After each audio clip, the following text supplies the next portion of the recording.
Hello friends. जो लोग trading की शुरुआत करते हैं उसे ऐसा ही लगता है कि अगर मैंने सही तरीके से टेक्निकल एनालिसिस सीख लिया तो मैं ट्रेडर बन जाऊंगा। हालांकि ऐसा नहीं है। सिर्फ टेक्निकल एनालिसिस सीख के आप ट्रेडर नहीं बन पाएंगे। तो क्या टेक्निकल एनालिसिस काम नहीं करता? क्या टेक्निकल एनालिसिस नॉनसेंस है?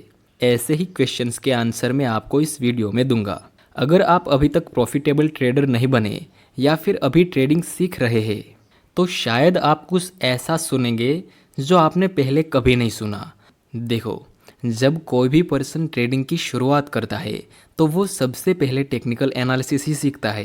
Candlestick pattern, support, resistance, trend line, supply, demand zone, ये सब कुछ पूरा टेक्निकल एनालिसिस सीख लिया, पूरे का पूरा टेक्निकल एनालिसिस सीख के वो इंसान रियल मनी से ट्रेड करेगा, जहाँ पे उसको लॉस का सामना करना पड़ता है और बड़े बड़े लॉस हो जाते हैं। अब वो इंसान सोचेगा कि अरे, मैंने सब कुछ तो सीख लिया, फिर भी लॉस क्यों हो रहा है। जिसका भी लॉस हुआ उसको ऐसा ही लगता है कि मेरे में कुछ कमी है। शायद मैंने टेक्निकल एनालिसिस ठीक से नहीं सीखा, शायद मेरी स्ट्रेटजी में कोई प्रॉब्लम होगी। लेकिन सुनो, आपने जो सीखा टेक्निकल एनालिसिस, आपको लगता है कि इसकी मास्टरी करके मैं प्रॉफिट बना लूँगा।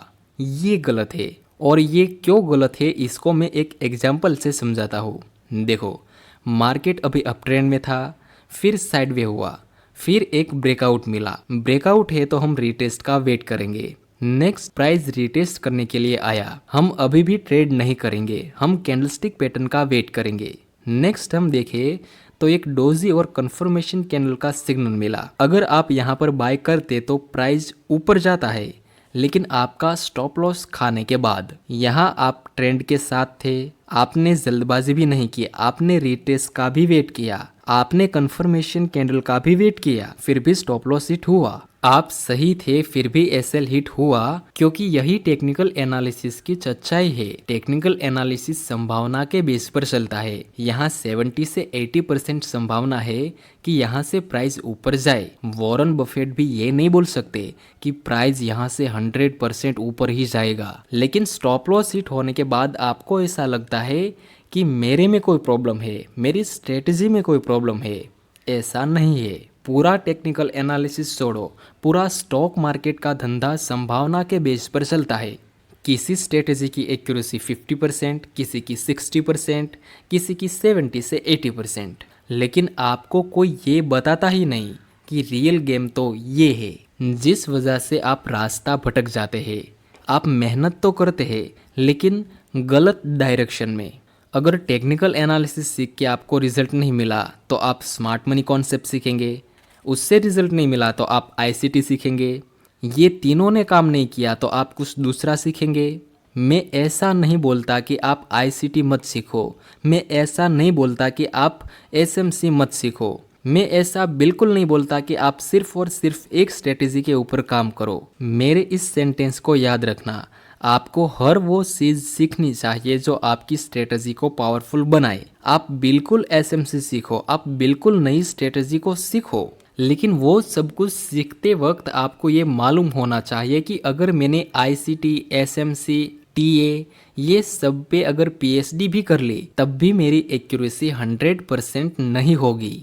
इस दुनिया में एक लॉ है, शायद आपने उसके बारे में सुना होगा, और वो है 80-20 का नियम। इसको मैं एक एग्जांपल से समझाता हूँ। मान लो कि आप अलग अलग 10 काम कर रहे हैं।